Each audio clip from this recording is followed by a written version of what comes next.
नमस्कार. आज आपण साबुदाणा जराही न भिजवता छान अशी टम्म फुगलेली आणि चविष्ट अशी साबुदाण्याची पुरी कशी बनवायची याची रेसिपी बघणार आहोत.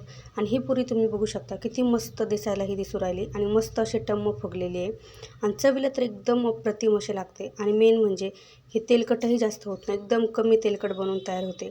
आणि ही पुरी कुठल्या एखाद्या उपवासाच्या भाजीबरोबर किंवा अशीच जरी खाल्ली ना तरी ही चवीला खूप छान लागते. आणि सारखं सारखं साबुदाणा खाऊन कंटाळा येतो, त्यामुळे काहीतरी वेगळं खाऊ वाटतं. त्यावेळेस ना अशा पद्धतीची पुरी नक्की ट्राय करा. चला तर मग लगेच बनवायला सुरुवात करूया. पण त्याआधी जर का तुम्ही माझ्या चॅनलवरती नवीन असताल तर प्लीज चॅनलला सबस्क्राईब करा. आता साबुदाण्याची पुरी बनवण्यासाठी ना मी इथं 1 वाटी एवढा साबुदाणा घेतलेला आहे. हा साबुदाणा चांगला असा निसून घेतला आहे साफ करून. आता सुरुवातीला गॅसवरती कढई गरम करायला ठेवली, त्याच्यामध्ये हा 1 वाटी साबुदाणा आपल्याला टाकून घ्यायचा आहे आणि सतत हलवत ना याला व्यवस्थित असा भाजून घ्यायचा आहे. म्हणजे साबुदाण्याचा कलर आपल्याला अजिबात चेंज करून नाही घ्यायचा, फक्त यातला कच्चेपणा जाईल ना एवढंच आपल्याला याला भाजून घ्यायचं आहे. आणि साबुदाणा भाजत असताना आपल्याला गॅस अजिबात फास्ट करायचा नाही, इथे लक्ष ठेवायचं आहे.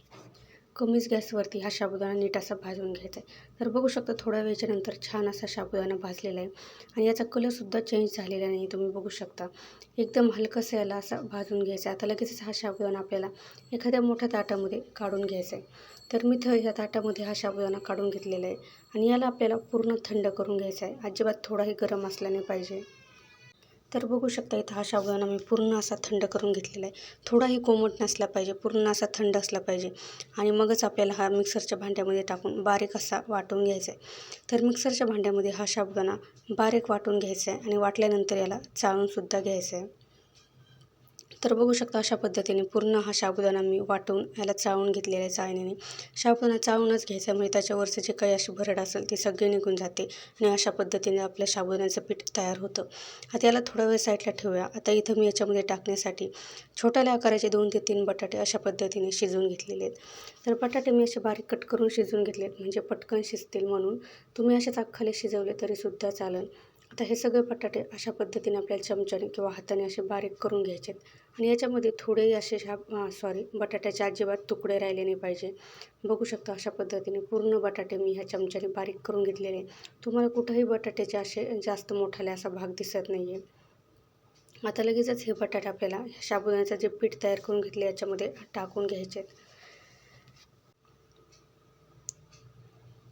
तर अशा पद्धतीने याच्यामध्ये मी हे टाकून घेतलेले आहेत. आता लगेच याच्यामध्ये चवीनुसार मीठ टाकून घ्यायचे. तुम्ही उपवासाला जे मीठ खात असताल ते मीठ इथं टाकून घ्यायचे. आता लगेच इथं मी 2 ते 3 हिरव्या मिरच्या खलबत्त्यामध्ये थोड्याशा अशा बारीक ठेचून घेतल्या, त्यासुद्धा टाकून घेतलेले आहे. तुम्ही उपवासाला जिरे खात असाल तर जिरेसुद्धा याच्यामध्ये टाकू शकता किंवा तुम्हाला उपवासाला कोथिंबीर खात असाल ते सुद्धा बारीक असे कट करून इथं तुम्ही टाकू शकता. आता सुरुवातीला हे बटाट्याचा जो काही ओलेपणा असतो त्याच्यातच आपल्याला हे साबुदाण्याचं पीठ सर्व असं एकत्रित मिक्स करून घ्यायचं होईल तेवढं. आणि नंतर मग आपल्याला थोडं थोडं पाणी टाकत याला मळून घ्यायचं आहे. तर बघू शकता अशा पद्धतीने मी सुरुवातीला बटाट्याच्याच ओलेपणामध्ये याला मळून घेतलेले आहे आणि पीठ थोडंसं असं घट्ट आहे, त्यामुळे आपल्याला याच्यामध्ये थोडं थोडं पाणी टाकायचं आणि हे पीठ आपल्याला मळून घ्यायचं आहे. तर पीठ मळताना एक सोबत पाणी टाकायचं नाही किंवा जास्तही पातळ पीठ करायचं नाही आहे. एकदम असं थोडंसं घट्ट पीठ करून घ्यायचं. जर जास्त पातळ पीठ झालं तर ह्या पुऱ्या थोड्याशा तेलकट होतील, त्यामुळे याला तुम्ही घट्टसर असं मळून घ्यायचं. तर बघू शकता जसं जसं पाणी लागेल तसं तसं मी हे पाणी टाकून इथं हे पीठ मळून घेऊ राहिले. आता साबुदाणा जास्त पाणी पितो, त्यामुळे इथं थोडंसं जास्तच पाणी लागतं. तरी पण अंदाज घेत घेत इथं आपल्याला पाणी टाकून घ्यायचं आहे. आणि पीठ मळत असताना तुम्ही बघू शकता मी इथं व्हिडिओमध्ये दाखवते त्याप्रमाणे असं तळ हाताचा ना मागच्या भागाने जोर देत देत हे पीठ मळून घ्यायचे, म्हणजे पीठ पूर्ण असं एकजीव होतं आणि आपल्या पुऱ्यासुद्धा छान लाटता येतात आणि छान अशा टम्म फुगतात. त्यामुळे ह्या पिठाला जेवढं जोर देऊन मळताना तेवढं हे पीठ छान असं मळून तयार होतं. तर बघू शकता अशा पद्धतीने हे पीठ मी जोर देऊन व्यवस्थित असं याला मळून घेतलेलं आहे. आता लास्टमध्ये काय करायचं आपल्याला, फक्त छोटा अर्धा किंवा 1 चमचा आपल्याला इथं तेल टाकून घ्यायचं आहे आणि हे तेल टाकल्यानंतर या तेलामध्ये हे पीठ व्यवस्थित असं एकत्रित एकजीव असं करून घ्यायचं आहे, म्हणजे हे पीठ हाताला अजिबात चिकटत नाही किंवा ताटालासुद्धा चिकटत नाही. अशा पद्धतीने व्यवस्थित याला एकजीव असं करून घ्यायचं. जेवढं नीट पीठ मळताना तेवढं पुऱ्या खूप छान अशा बनून तयार होतील. तर बघू शकता अशा पद्धतीने इथं पीठ मळून मी घेतलेले आहे आणि हे पीठ जास्तही घट्ट नाही किंवा जास्तही पातळ नाही, अशा पद्धतीनेच पाहिजे. आता लगेच पुऱ्या लाटण्यासाठी ना मी इथं पोळपाटाने लाटण्यात थोडंसं असं खाली तेल लावून घेतलेलं आहे. तर तेल लावून घेतल्यामुळं पुरी लाटताना आपल्या पोळपाटाला किंवा लाटण्याला अजिबात चिकटत नाही, त्यामुळे इथं तेल लावून घ्यायचं अशा पद्धतीने. आता लगेच पुरी लाटण्यासाठी मी छोटासा असा मिडियम आकारामध्ये या पिठाचा गोळा घेतलेला आहे. आता लगेच आपल्याला याची छान अशी पुरी लाटून घ्यायची, हलक्या हाताने छान अशी पुरी लाटून घ्यायची. तर पुरी लाटत असताना साबुदाण्याचं पीठ असल्यामुळं पुऱ्यांना साईडने कडेने असं चिरतात, पण अजिबात टेन्शन घ्यायचं नाही. आपल्याला ग्लासाने किंवा वाटेने हे पुऱ्या आपण असे कट करून घेणार आहेत. तर बघू शकता मी इथं ग्लास घेतलेले आहे, तुम्ही वाटेने कट केलं तरीसुद्धा चालेल. तर अशा पद्धतीने ग्लासाने गोलसर त्याला मी कट करून घेतलेले आहे. तुम्ही बघू शकता किती छान आपली पुरी अशी दिसू राहिलेली आहे.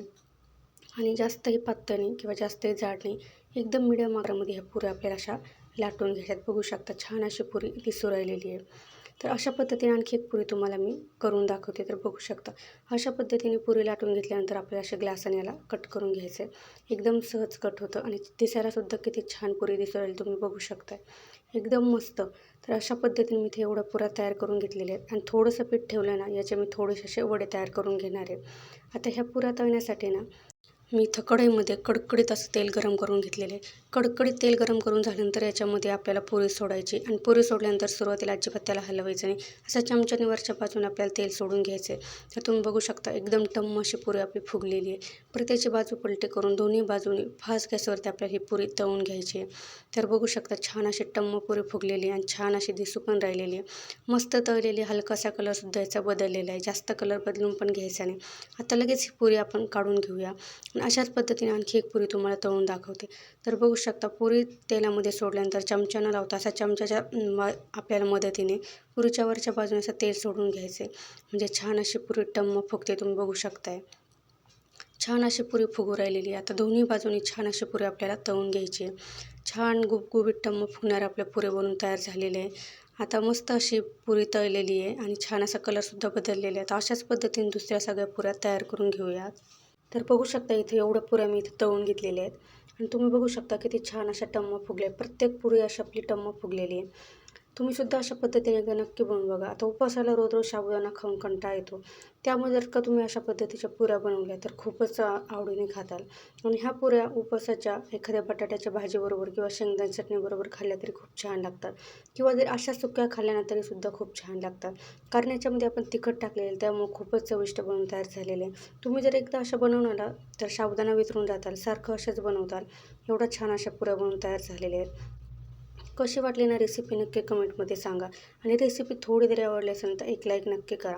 आता थोडंसं पीठ उरलेलं, त्या पिठाचे मी अशा पद्धतीचे साबुदाण्याचे वडे बनवून घेतले आहेत. हे वडेसुद्धा खूप छान असे बनवून तयार होतात. आता व्हिडिओ खूप मोठा होईल त्यामुळे मी तुम्हाला असं शॉर्टमध्ये दाखवले.